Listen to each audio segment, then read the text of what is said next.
지난번 우리가 잠언 5장, 6장, 7장에 걸쳐서 낯선 여인, 특히 오늘은 아주 더 상당히 뭐라 그럴까요? 구체적으로 어떻게 이 젊은 청년들이, 특히 젊은 청년들이 이 낯선 여인에 의해서 미혹당하는가에 대한 구체적인 내용인데요. 1차적으로 지금 현재 우리가 뭐 살고 있는 이 시대는 말할 것도 없고 하여간 인류 역사에 있어서 항상 이와 같은 일들은 반복됐지만 특히 이 시대에는 가정이 허물어지고 예수님께서 말씀하신 마지막 때 악하고 음란한 세대라고 말씀하셨는데 이 악하고 음란함이 거의 극에 달해 있어서 지금 곧 어느 때가 언제 주님이 오실지 모르는 이런 급박한 상황이기 때문에 더 심각하겠고요. 두 번째로는 단순히 그런 어떤 우리 눈에 보이는 이 성적 도덕의 타락뿐만 아니라 그것은 성경에서 항상 우리의 영적인, 즉 마음의 문제입니다. 마음이 하나님으로부터 멀어지게 만드는 모든 요소들로 인해서 우리의 마음이 식어버리고 그래서 다시 오실 주님에 대한 기다림은 사라지고 현실에 안주하거나 만족하거나 또 하나님 이외에 다른 그 무언가를 우리 마음에 품고 사는 그와 같은 영적인 배교의 상태를 또 성경에서 지적하고 있다는 것, 그 염두에 두시고, 자, 오늘은 7장으로 가서 마무리를 짓겠습니다. 다음 주에는 이제 본격적으로 지혜 되신 예수 그리스도를 소개하고 있습니다. 그러니까 오늘의 낯선 여인과는 반대로 지혜로운 여인으로 자신을 묘사하시는 예수 그리스도의 말씀이 다음 주에 나올 텐데요. 오늘 7장 1절서부터 우선 5절까지는 다시 한번 강조하는 것이죠. 이제껏 여러 번에 걸쳐서 나왔던 내용입니다. 내 아들아, 내 말들을 지키며 내 명령들을 내게 쌓아두라. 내 명령들을 지켜서 살며 내 법을 내 눈동자처럼 지키라. 이 눈동자는 성경에서 소중한 것에 대한 표현입니다. 그래서 정말 우리의 몸에 있어서 가장 소중한 것 중에 하나가 이게 우리의 눈동자죠. 그래서 눈동자 같이란 표현이 몇 번 나오는데요. 그런 것이죠. 아주 소중하게 간직하라. 그것들을 내 손가락에 묶으며 내 마음판에 기록하라. 실제로 구약에 보면은 이스라엘 백성들은요, 손가락뿐만 아니라 머리에다가 그다음에 팔에다가 하나님의 말씀을 이렇게 묶으라고 하는 그런 비유적 내용이 나오는데 유대인들은 그걸 그냥 문자적으로 지켜서 실제로 이제 유대인들 보면 머리에다가 이렇게 띠를 띄워가지고 성경 구절 몇 가지를 뭐 여기다 놓고 앞에다가 이렇게 툭 튀어나오게 하기도 하고 손에다가 묶기도 하고, 그래서 어떤 분들은 유대인들에게는 문자적으로 그게 하나님께서 지시한 내용이다 하지만 실제적으로 읽어보면은 그거를 실제적으로 달라는 뜻은 아니었고 그와 같은 마음으로 항상 하나님의 말씀을 가까이 하라고 하는 의미였는데 어쨌거나 뭐 자신들이 그렇게 실천하겠다는 걸 우리가 뭐 굳이 예를 들면 들어가는 문 입구에다도 그 성경 구절을 걸어놓고 또 손에다도 붙이고 다니고 뭐 이마에도 붙이고 다니고 언제든지 성경 말씀을 가까이 하겠다는 그런 마음 자세라고 한다면 뭐 굳이 나쁠 건 없죠. 자, 우리가 다시 돌아오셔서 그것들을 내 손가락에 묶으며 내 마음판에 기록하라. 지혜에게 말하기를 너는 내 누이라 하고 명철을 가리켜 내 친족 여인이라 하라. 그리하면 그것들이 너를 지켜 낯선 여자에게서 곧 말들로 아첨하는 낯선 자에게서 벗어나게 하리라. 자, 대조를 시켰습니다. 우리에게 있어서 우리로 하여금 관심을 갖게 하는 두 종류의 여인이 나오는데 하나는 누이라 그랬는데 성경에 보니까요, 누이라고 할 때의 이 단어는 자기 아내를 부를 때 하는 호칭입니다. 그래서 성경에 보니까 나의 누이, 나의 신부여 하고 주님께서 솔로몬이 술람 여인에게 말했던 표현이 나오고요. 그래서 이 누이라고 하는 것은 그와 같은 의미고, 다음에 친족 역시 가까운. 그런데 여기 두 번째 나오는 5절에 나오는 낯선 여자라고 하는 이 여자는 결국은 우리를 진리로부터 올바른 길에서부터 벗어나게 만들어서 미혹시키는 그러한 여인이라는 사실을 우리가 여러 번에 걸쳐서 우리가 살펴보았습니다. 자, 그래서 8절에도 보니까 8장 1절에도 보니까 지혜가 외치지 않느냐 해서 이 지혜가 바로 4절에 나와 있는 지혜에게 말하기를 너는 내 누이라. 그런데 알고 보니까 이 지혜가 예수 그리스도를 의인화한 것이다. 다음 주에 내용도 읽어보시면 이게 예수님에 대한 얘기라는 것을 우리가 금방 이해할 수 있을 뿐만 아니라 복음서에서 예수님께서 자기 자신을 가리켜 자신을 지혜라고 지칭했는데 바로 이 잠언 8장을 염두에 두고 하신 말씀이죠. 자, 그래서 다시 돌아옵니다. 5절에 그리하면 그것들이 너를 지켜 지혜 그렇죠. 어떤 걸 선택하느냐는 우리에게 달려 있습니다. 우리는 중립적일 수는 없어요. 우리가 선택은 할 수가 있어요. 육신을 따라 사느냐 성령을 쫓아 사느냐 지혜의 여인으로 되신 예수님을 따르느냐 아니면은 낯선 여인의 관계를 따라가느냐 그렇죠. 진리를 따르느냐 거짓을 따르느냐 항상 우리는 선택의 기로에 놓여 있습니다. 세상 사람들은 이와 같은 사고방식을 뭐 흑백 논리다 아니면 뭐 어떻게 보면은 이 정말 경직되어 있다 등등 아주 이 좋지 않게 부정적으로 해석하는데 사실은 그거는 잘못된 얘기입니다. 하나님께서 인간을 만드실 때에는 둘 중 하나예요. 하나님이든 마귀든 빛이든 어둠이든 진리든 거짓이든 선이든 악이든 남자든 여자든 둘 중에 하나지 그 중간에 없어요. 그런데 사람들이 둘 중에 하나를 선택하다 보니까 항상 악을 선택하니까 양심의 가책을 받고 죄책감을 느끼다 보니까 사람들은 어떻게 생각하냐면은 절대적으로 선은 없고 절대적으로 악은 없다. 그래서 그 중간쯤 되는 어떤 뭐 제3자를 이렇게 만들어내서 자꾸만 그 이 소위 말하면 타협을 시도하려고 하는 것. 뭐 이것을 가지고 뭐 무슨 이 여러 가지 학문에서 말하는 무슨 뭐 정반합이니 뭐 무슨 법이니 뭐 하면서 용어를 잔뜩 만들어 가지고 사람들을 미혹시키지만 이것은 다 피해 나가기 위한 핑계거리입니다. 그렇죠? 예. 너희는 정말 흑백 논리다. 아니 흑백이죠. 흑이면 흑이고 백이면 백이지 뭐. 항상 회색 분자가 되는 것은 성경에서 하나님 뭐라 하십니까? 계시록에서도 뜨겁든지 차갑든지 너희 신앙이 둘 중에 하나 하라 이게. 왜? 너희가 지금 뜨뜻미지근해서 내가 구역질이 나서 토해버리겠다. 너희의 신앙 상태를 내가 견딜 수가 없어서 토해버리겠다고 하나님께서 계시록에서 이 3장에서 라오디게아 교회를 통해에게 말씀하셨는데 지금 이 시대가 지금 그런 시대입니다. 뜨겁지도 않고 그렇다고 해서 또 교회를 안 다니는 것도 아니야. 적당히 신앙생활을 하는 것 같긴 한데 뜨겁지도 않고 이게 지금 정말 우리의 딜레마죠. 뜨뜻미지근한 것은 하나님께서 원치 않는다. 그래서 영이 뜨거운 가운데 주님을 섬기라 그랬고 하나님의 말씀이 내 마음을 타오르게 했다라고 고백하고 있고 그렇죠. 물론 꼭 감정을 폭발시켜서 그러면 뭐 순복음교회가 우리나라에서 제일 뜨거운 교회 아니냐. 또 그것만은 아닙니다. 왜냐하면 성경에서 말씀하시는 것은 영이 뜨거워야 된다 그랬지. 하나님의 말씀이 내 속사람을 뜨겁게 해서 감동을 일으켜서 뜨겁게 신앙생활하라 그랬지. 소리를 그냥 쾌락쾌락 지르면서 아멘 할렐루야 하고 막 박수를 치고 그런 식의 그것은 이제 자아 도취나 감정의 도취라고 할 수가 있는 것이죠. 그렇죠? 그래서 오해하시면 또 안 됩니다. 성경에서 말씀하시는 것은 그냥 뜨거운 게 아니라 영이 뜨거운 가운데 주님을 섬기라 그래요. 속사람을 얘기하는 거죠. 겉사람이 아니고. 자, 그래서 이제 6절서부터 23절까지는요. 좀 읽기도 민망해요. 그래서 뭐 길게 해설도 하기도 좀 그래요. 그냥 읽어보면 이거 뭐 텔레비전 드라마 그다음에 소설 영화 뭐 그냥 밤낮 거기서 나오는 그 얘기구나 라는 것. 뭐 모르겠어요. 여러분들이 무슨 영화를 얼마나 보셨는지 잘 모르지만 보면은 그런 플롯이나 스토리가 똑같습니다. 보세요. 어떻게 나오나? 내가 내 집의 창문에서 창틀을 통해 내다보며 단순한 자들 가운데서 살피다가 이 사람은 이제 살펴보는 사람이에요. 그러니까 뭐 영화 제작자쯤 될지 모르겠네요. 자, 살피다가 젊은이들 가운데 명철이 없는 한 젊은이를 분간해 내었노라. 단순한 자들이란 말은 어리석다는 뜻이라 그랬죠. 성경에서 단순하다는 말은 두 가지 뜻이 있는데 좋은 뜻으로는 그 사람이 교활하거나 뭐 정치적이거나 꾀를 부리거나 그러지 않고 단순하게 그리스도 안에 있는 단순함으로 오직 말씀 따라 믿고 이렇게 순수하다는 뜻이 있고요. 반대로 사람이 단순하기는 정말 그걸 속고 앉았어? 보이스피싱 같은 것도 단순한 사람이 속지 그거 어리석지 않고 그걸 어떻게 속겠어요? 근데 속잖아요.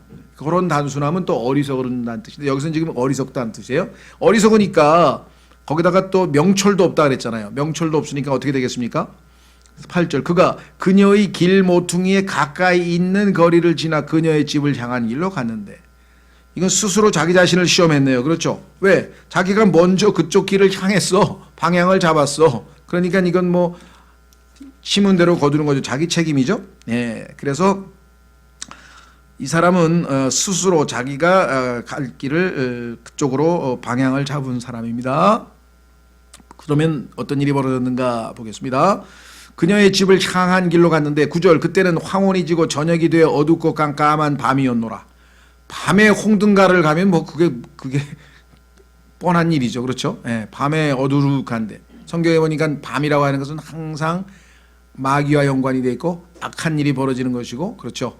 예, 밝은 대낮이 하신 밤에는 항상 뭔가 나쁜 것과 성경에서 연관되어 있다라고 하는 것을 우리가 볼 수 있는데요. 어떻게 됐나 보십시오. 그런데 보라, 창녀의 차림을 하고 마음이 간교한 여자가 거기서 그를 맞았는데, 창녀라 그러진 않았어요. 창녀의 차림을 했다니. 차림, 옷차림. 이 옷차림 문제도 사실은 뭐 성경 우리가 여러 번 필요한 경우에 말씀을 드렸습니다만은, 요즘에 이 옷차림이라고 하는 것이 뭐 길게 얘기할 것도 없이 과거와 우리가 비교해 보면 정말 너무나도 과거에 우리가 생각할 때에는 특정한 사람이나 입을 만한 옷인데도 불구하고 그냥 뭐 아무나 다 이렇게 하고 마치 노출을 위한 어떤 그 패션인 것처럼 이렇게 만들어놔 가지고 아주 정말 이 난감한 경우가 많은데, 성경에 보면 이 옷차림에 대한 얘기가 굉장히 많습니다. 왜냐하면 우리의 마음의 어떤 영적 상태가 그 사람의 외적인 옷차림에서 나타나요. 그렇다고 해서 무슨 막 아주 허름한 옷을 입으란 건 아니고, 단정하고 어여쁜 옷을 입지만, 좋은 옷을 입지만 그것이 예를 들면 이 자극을 한다든가 아니면 노출이 심한다든가 뭐 이런 것들은 성경에서 금하고 있죠. 추천을 하고 있지 않습니다. 베드로전서에도 나오고 여러 곳에서 나오는데 뭐 여기서 지금 그 얘기를 하려는 건 아니고, 하여간 차림을 딱 보니까 알겠어.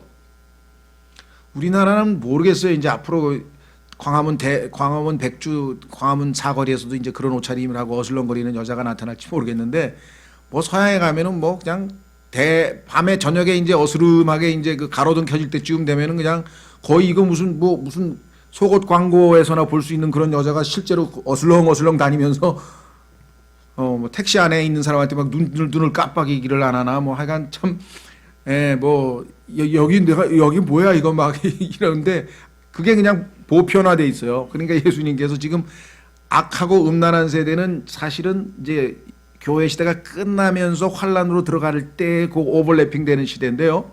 지금 벌써 거의 뭐 아주 와 있는 셈이죠. 자, 그래서 옷차림을 보고 금방 알아차렸다. 마음이 간교하다. 옷차림과 마음과의 관계를 아시겠습니까? 마음이 어떠한 상태에 따라서 그 사람의 옷차림도 나타날 수가 있겠죠. 자, 마음이 간교한 여자가 거기서 그를 맞았는데, 그래서 예전에는 뭐 그 아버지들이 그냥 그 딸 옷차림에 대해서 막 엄청 신경 쓰고 그냥 막 뭐라 그러고 하여간, 근데 지금은 그런 짓 하면 막 꼰대가 돼가지고 꼰대란 소리만 듣고 앉았으니 하여간 그 상황이 그렇게 됐습니다. 자, 특징은 뭐냐? 그 여자는 시끄럽고 고집이 세며 발을 자기 집에 머물지 못하게 하여 지금 밖에 나와 있는 자며 지금 거리에서 모든 모퉁이에서 숨어 사람을 기다리는 자라. 뭐 더 이상 설명이 필요 없겠죠. 이에 그녀가 그를 붙잡고, 뭐 드라마나 영화에서 이런 장면들을 많이 보셨을 거예요. 이에 그녀가 그를 붙잡고 그에게 입을 맞추며 뻔뻔스러운 얼굴로 그에게 말하되, 노골적인 유혹이죠. 노골적인 유혹. 그러니까 이 청년은요 그냥 감정 속으로 그냥 기어 들어간 거예요, 자기가. 자, 어떻게 했나 보세요. 내게 화평 허물들이 있으며 이날 내가 내 서원을 갚았노라. 그러므로 내가 너를 맞으려고 나와서 부지런히 내 얼굴을 찾다가 너를 만났노라. 뭐 특별히 기다린 것처럼 이 거짓말로 또 이 얘기를 했는데요. 그 중에 하나 보면 입을 맞추며 뻔뻔스러운 얼굴로 이렇게 얘기해요. 그렇죠? 그 다음에 거기다가 14절에 종교, 화평 헌물, 예배까지 드렸어요. 예배도 드리고선 종교적으로 여러분들 이런 소위 말하면 행실이 안 좋은 여자일수록 엄청 종교적입니다. 뭐 부적 붙이고 뭐 갖다가 뭐 집에다가 뭐 붙이고 막 또 팔에다 무슨 묵주 달고 막 이런 사람들 보면 그런 것이 얼마나 이 잘못된 종교와 또 성적 도덕적 타락과 밀접한 연관이 있는지는 이 사회에서 우리가 보는 건데, 성경에 보니까 이게 원래 그런 거구나 하고 금방 알아볼 수가 있죠. 그렇죠? 술과 이 성적 타락과의 관계도 창세기에서 보면은 벌써 이제 노아가 술 취해서 벌인 일들을 보면 우리가 금방 알 수 있고요. 그래서 성경에서 우리가 기본적인 기준을 가지고 판단할 수가 있죠. 자, 구약에 보면요, 하나님 앞에 화평 헌물을 드리면은 일부를 드리고 나머지를 가지고 이제 소위 말하면 바베큐 파티를 합니다. 그러니까 술과 음식, 그렇죠. 우리나라도 옛날에 보면 이 뭐라 그러나 기생집에 가면 일단 술상을 차려가지고 이제 먹고 마시고 난 다음에 항상 이 두 가지가 같이 가는 거예요. 예, 그래서 성경에서 보면은 올바른 종교도 마찬가지. 예수님께서도 진리를 알고 구원받을 때도 뭐라고 얘기했습니까? 내가 마음을 두드리려니 문 밖에 서서 두드리니 누구든지 나를 받아들이면 어떻게 한다고요? 그와 함께 정찬을 먹으리라. 그러니까 그죠? 예. 그다음에 혼인 잔치의 초청이 예수님께 구원 초청으로 나와 있고, 그러니까 이 혼인과 혼인 만찬, 식사 뭐 이런 것들은 먹는 것하고 이 두 가지 가장 중요한 본능이죠. 인간에게 있어서 식욕과 성욕이라는 것이 하나님이 주시는 최고의 즐거움이기 때문에 하나님께 주시는 질서 안에서는 최고의 축복인 동시에 이것을 잘못된 방식으로 쟁취하려고 하면은 최악의 재앙이 닥친다라고 하는 것을 우리가 기억을 하셔야 되겠습니다. 자, 그래서 그러므로 내가 너를 맞으려고 나와서 부지런히 내 얼굴을 찾다가 너를 만났노라. 내가 수놓은 융단 덮개와 조각품과 이집트의 고운 아마포로 내 침상을 장식하고 만반의 준비를 갖추었다. 내가 너를 기다리고 있었다. 이렇게 얘기를 했는데 뭐 다 얘기할 필요는 없고요. 여기서 이집트의 고운 아마포 얼마나 상징적입니까? 이집트는 세상인데 성경에 보니까 우리 계시록에서는 고운 아마포가 성도들의 의로운 행실이라 그랬어요.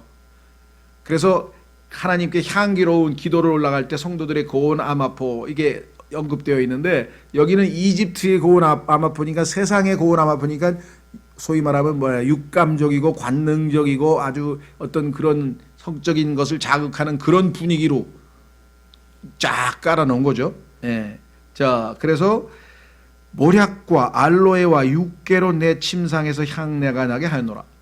그리스도인들도 성경에 보니까 하나님께 바치는 헌물들에 이런 모든 향료를 다 집어넣는데 이것이 아까도 얘기했죠. 좋은 것이 나쁜 방식으로 사용되면 최악이 된다는 얘기예요. 그래서 항상 그렇죠. 돈도 엄청 좋게 쓰이죠. 돈 자체는 좋은 거죠. 왜? 그걸로 인해서 하나님께 영광을 돌릴 수 있는. 그러나 그게 최악으로 잘못된 방식으로 쓰이면 최악을 가져오는 거예요. 그러니까 우리가 죄라고 할 때는 나쁜 짓을 하는 게 아니라 좋은 것을 나쁜 방식으로 쟁취하려고 할 때 죄가 생기는 거예요. 항상. 자, 그래서 모략과 알로에와 육개로 내 침상에서 향내가 나게 하였노라. 이것도 정말 우리가 보면 얼마든지 이 영적인 것과 육적인 것이 대조적으로 나타난다 그랬습니다. 18절 오라 우리가 아침까지 흡족하게 우리의 사랑을 나누며 사랑으로 우리 자신을 위안하자. 성경에서는 이 사랑이란 단어가 굉장히 포괄적으로 쓰였습니다. 이렇게 잘못된 사랑도 사랑이란 말을 써요. 그래서 우리가 중요할 때 그리스도인의 형제 사랑이라고 할 때에는 영어에서는 love란 말을 안 쓰고 charity라고 하는 다른 단어를 쓴다 그랬죠. 그래서 그 단어가 우리말로는 표현하기가 어려우니까 할 수 없이 굵은 글씨로 짙은 글씨로 사랑하면은 영어의 charity, 그리스도인의 형제 사랑을 나타낼 때 고린도전서 13장 같은 경우에 쓰이고, 일반적인 사랑은요 하나님의 사랑도 love라고 했어요. love of God. 그러나 이 love라고 하는 것은 아주 포괄적으로 쓰이기 때문에 문맥을 잘 봐서 이게 좋은 의미로 쓰인 사랑인지 여기처럼 이렇게 빗나간 잘못된 사랑을 얘기하는 건지도 잘 보셔야 되겠죠. 자, 그래서 19절 집주인이 긴 여행을 떠나 집에 없는데, 집주인은 자기 남편에 대한 얘기인데요. 그래서 어떤 성경은 남편이라고 번역하기도 했는데 뭐 하여간 이 자체는 뭐 번역 문제는 놔두고 집주인이 긴 여행을 떠나 집에 없는데 그가 돈 주머니를 가지고 갔은즉 정한 날에야 집에 돌아오리라 하여. 그러니까 이 장기 출장을 갔으니까 아무런 염려하지 말고 마음껏 즐기자. 뭐 이런 얘기예요. 예. 그래서 자기의 많은 좋은 말로 그를 굴복시키며. 자, 여기서 좋은 말입니다. 그렇죠. 예. 입술에 아첨하는 말로 그를 강제로 이끌므로.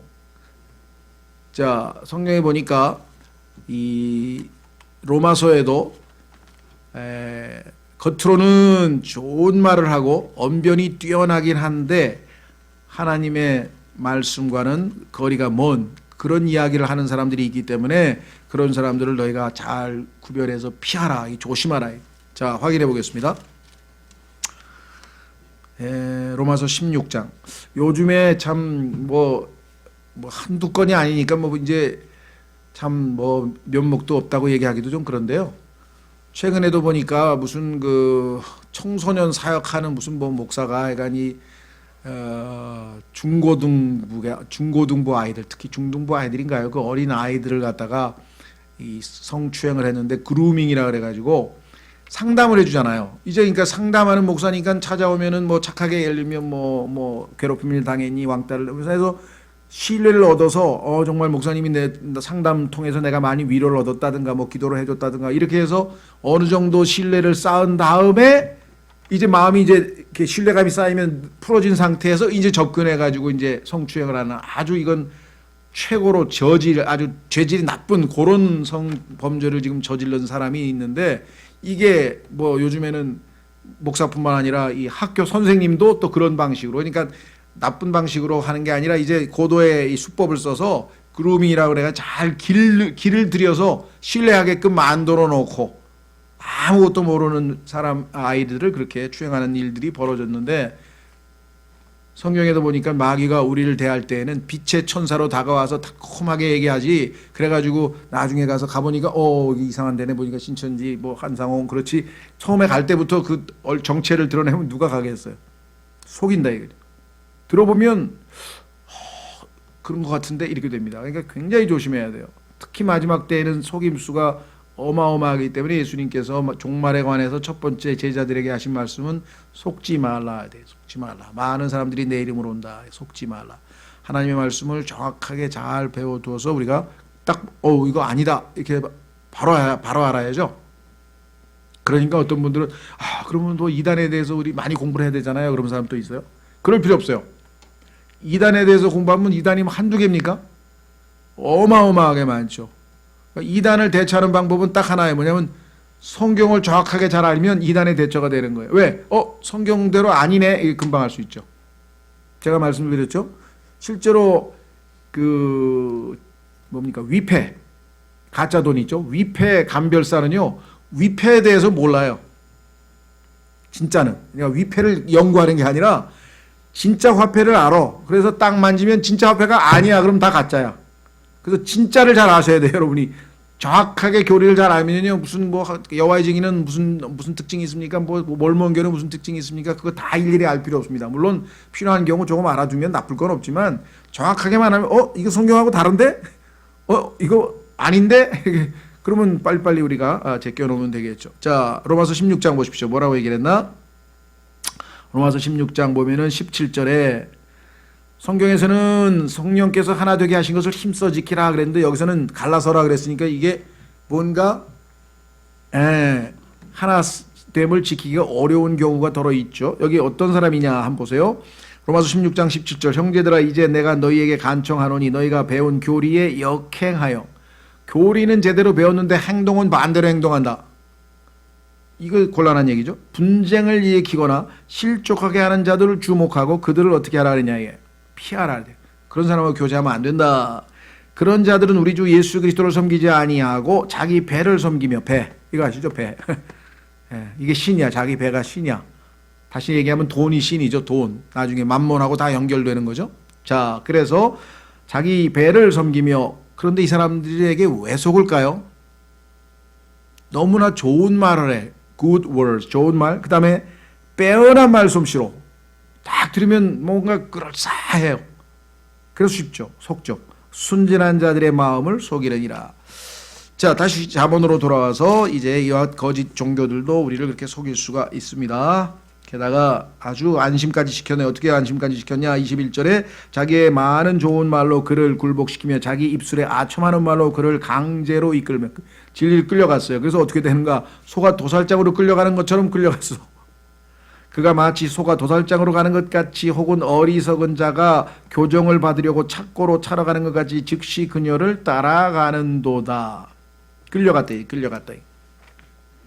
제가 이 소가 도살장으로 가는 것이란 표현만 나오면 그냥 전광석화처럼 머릿속으로 딱 떠오르는 예화가 하나 있는데 참 기억에 남아서 여러분만 몇 번을 들으셨겠지만 이 세계적으로 제일 유명한 그 소 우시장이라 그러죠. 소시장의 우시장이 시카고에 있답니다. 미국에 있는 시카고에 가면 그냥 어마어마하게 넓은 장소에 소가 그냥 뭐 수백만, 뭐 몇십만 마리가 오는지 잘 모르겠는데, 그냥 뭐 어마어마하대요 그냥. 근데 그 소들이 가보면 놀랄 만큼 질서정연하게 일렬로 줄을 서서 걷고 있대요. 막 이게 막 한 게 아니고. 그래서 왜 그런가 봤더니 그렇게 길을 들여놨어요. 어떻게 길을 들여놨냐? 시골에서 이제 막 다 차로 막 트럭으로 싣고 와가지고 소가 막 어마어마하게 모였을 거 아닌가. 이 소들도 뭐 정신이 하나도 없겠죠. 막 지금 새로운 환경에서. 예, 근데 그 중에서 그냥 제일 멋지게 생긴 놈이 하나 있는데 미스터 황소. 미스터 황소 같은 녀석이 턱 나와가지고 그냥 저벅저벅하면서 걸어간대요. 그 옆에 있던 놈이 야 멋있다. 제가 뭐 좀 아는 것 같은데 하고 뒤에 딱 따라 쓴대요. 그럼 그냥 잠시 후에 보면 전부 다 일렬로 해서 이 소만 따라가는 거야. 졸졸졸졸졸. 그래서 이 소는 어디로 가느냐? 문이 있어요. 문으로 딱 들어가요. 그럼 들어가면서 문이 두 개로 갈려요. 이쪽은 이 소는 다시 임무를 수행하기 위해서 다시 딴 데로 가고, 다른 소들은 도살창으로 차곡차곡 들어가가지고 도살당하고 거기에서 고기로 최종적으로 나오는 거예요. 그러니까 도살장으로 끌려가는데 사용하는 게 바로 이 멋진, 이 땅에서도 마귀도 하여간 빛의 천사처럼 너무 그럴싸하고 좋은 말과 아주 언변도 뛰어나고 막 학식도 있고 하여간 뭔가 믿기가 될 만한 그럴싸한 자가 우리를 속이지, 말도 안 되는 사람이 우리를 속이는 게 아니거든요. 여기 지금 그녀를 따라가는 거예요. 우리가 생각할 때는 속되면 멍청한 놈. 그래. 멍청하게 왜 멍청이지, 벌써 걸려들었는데. 자, 23절. 그럼 결과는 뭡니까? 마침내 화살이 그의 간을 꿰뚫으니, 이것은 마치 새가 빨리 올무에 들어가되 그것이 자기 생명을 노리는 줄을 알지 못하는 것과 같으니라. 그렇죠. 예, 지금 새가 탁 먹이를 먹으러 들어갔는데 그 위에 이렇게 올무가 있어서 톡 건드리는 순간에 탁 하면 잡히는 거죠. 자, 이와 같은 그 운명을 맞이하게 될 것을 성경에서 경고하고 있는데요. 그래서 성경에 보니까 욥은 참 놀라운 실천을 했네요. 한번 확인해 보겠습니다. 욥기 31장 1절.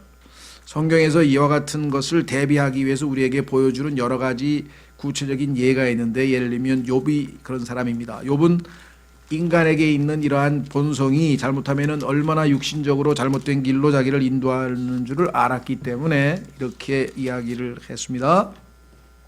욥기 31장 1절. 욥기 31장 1절. 내가 내 눈과 언약을 맺었거늘 어찌하여 처녀를 생각하랴. 견물생심이라고 자꾸 눈으로 보여주어서 뭔가 욕망을 자극해서 빗나가게 만드는 것이 마귀의 작전이잖아요. 그렇죠? 그래서 몸에 비춘 눈이라 성경에서 말씀하셨고, 그래서 이 눈으로 뭔가 자극적인 것을 보게 되면 어떤 일이 벌어집니까? 엄청난 일이 벌어져요. 그래서 지금 소위 말하면 뭐 인터넷에서 요즘 나오는 그런 모든 것들 포함해서 뭐 미투 운동서부터 해가지고 막 모든 것들이 다 뭐냐면, 과거에는요 오디오라는 게 별로 없었어요. 그렇죠? 학교에서도 이 전부 다 기껏해야 우리가 뭐 귀로 듣는 오디오가 아니라 이 오디오밖에 없었죠. 비디오라는 게 별로 없었잖아요. 한 20, 30년 전만 해도 이제 그런 거는 정말 드물게. 그런데 지금 그냥 모든 걸 다 동영상으로 볼 수 있는, 모든 걸 다 이 눈에 비주얼화 시켜놨기 때문에 지금은 뭐 어떻게 할 수가 없어요. 그냥 이 지나가는 길거리에서부터 시작해가지고 지하철부터 시작해가지고 뭐 모든 이 전체를 다 그렇게 비주얼화하게 만들었는데, 마귀가 역시 교활하긴 교활하죠. 그렇죠? 예. 딱 보니까 2부가 뭐예요?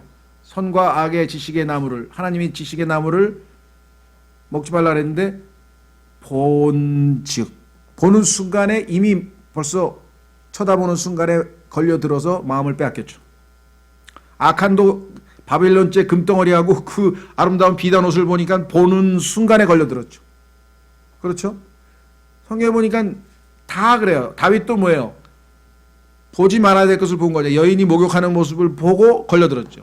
이게 지금은 사람들의 눈을 누가 장악하느냐. 그래서 지금 뭐 동영상을 제작을 잘해서 선전이나 뭐든지 하여간 거기서 이 뭐 결판이 난다 그러는데요. 자, 그래서 요분 그렇게 얘기를 했고, 또 두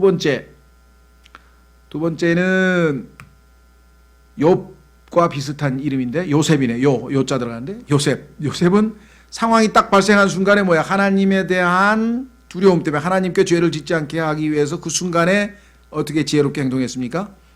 피했잖아요. 이게 이제 뭐 소위 뭐 중국에서는 36개라 그러는데 도망을 쳐야 돼요. 거기서 뭐 그 여인에게 무슨 얘기를 하고 말고가 뭐가 있겠어요. 그냥 옷을 근데 그냥 옷도 그냥 잡고 늘어져 가지고 옷도 뺏겼지만 하여간 도망을 쳐 가지고 살아남았잖아요. 그죠? 근데 이 사람은 이 젊은 청년은 아예 그냥 그 굴로 호랑이 굴로 들어갔으니 뭐 잡혀 먹은 거죠. 먹힌 거죠. 도망을 쳤다 이게. 그렇죠? 예. 그래서 성경에 보니까 디모데후서 2장 특히 청년들에게 얘기하고 뭐 특히 청년뿐만 아니겠죠, 요즘에. 디모데후서 2장 22절.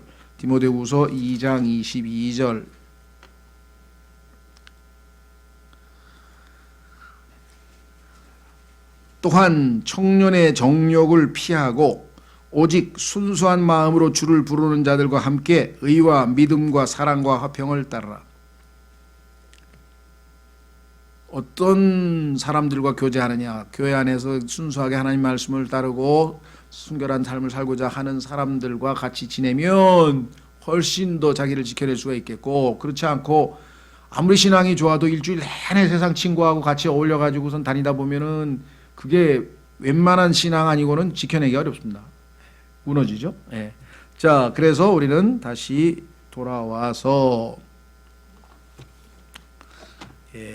잠언으로 돌아오겠습니다. 잠언에 돌아와서 이제 끝 무렵 마무리를 짓겠습니다. 마무리에도 역시 같은 강조를 해요.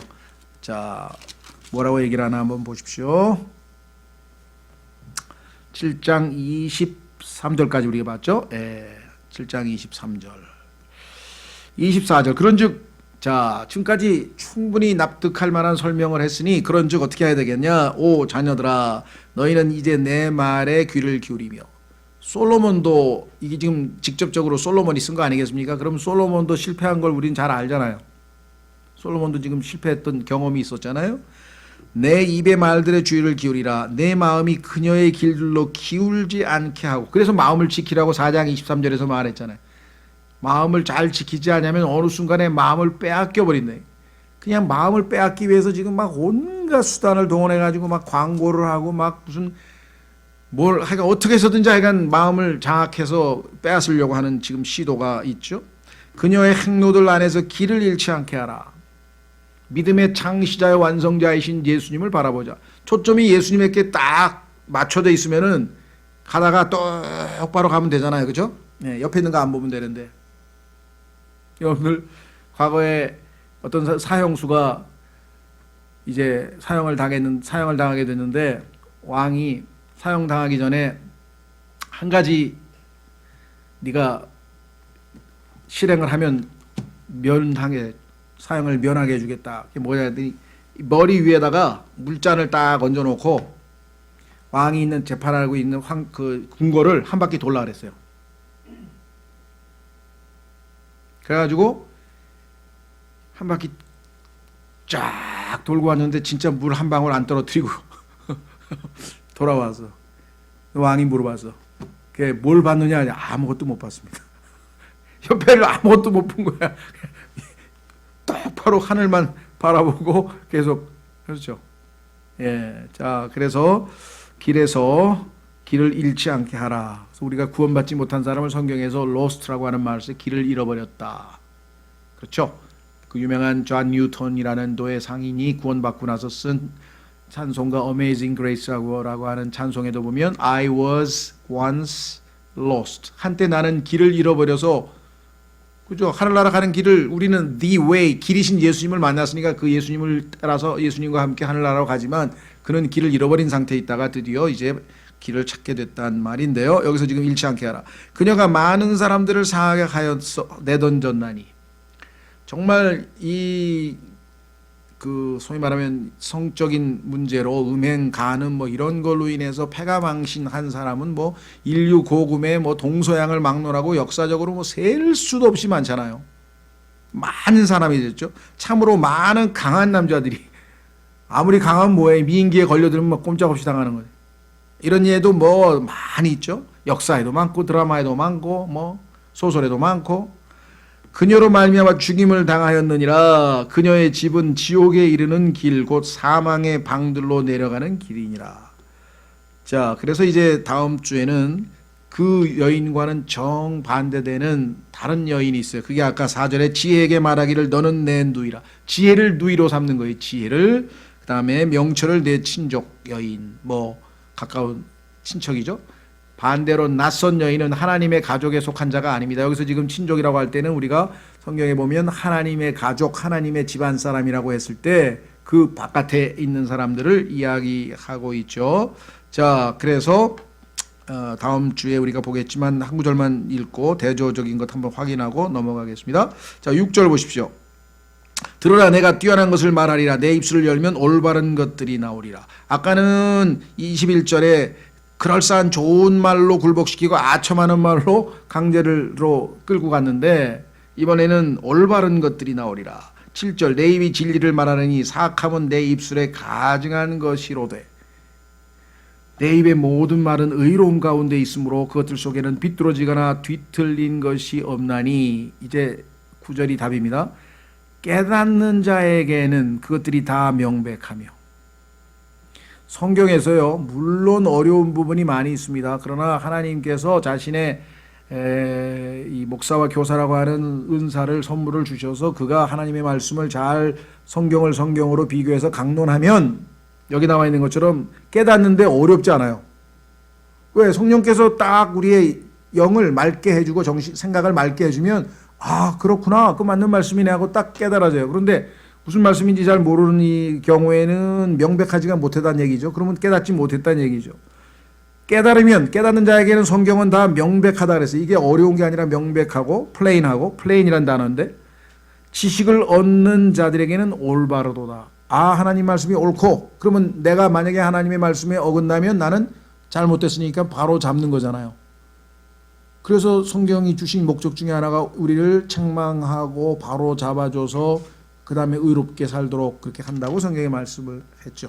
자, 그래서 우리는 다음 시간에 이제 좀 더 이 잠언의 가장 핵심적인 주제인 지혜에 대해서 의인화 되신 예수 그리스도, 또 하나님이 주신 말씀들을 중심으로 해서 좀 살펴보겠습니다. 그래서 5장, 6장, 7장은 이 땅에 있는 낯선 여인들, 잘못된 여자들, 그 다음에 잘못된 종교들, 즉 진리에서 벗어난 모든 종교 시스템, 이런 것들이 영적으로든 육적으로든 우리를 얼마나 이 멸망으로 또는 빗나가게 또 우리를 망치는가를 우리가 하나님께서 강력하게 경고하고 있다.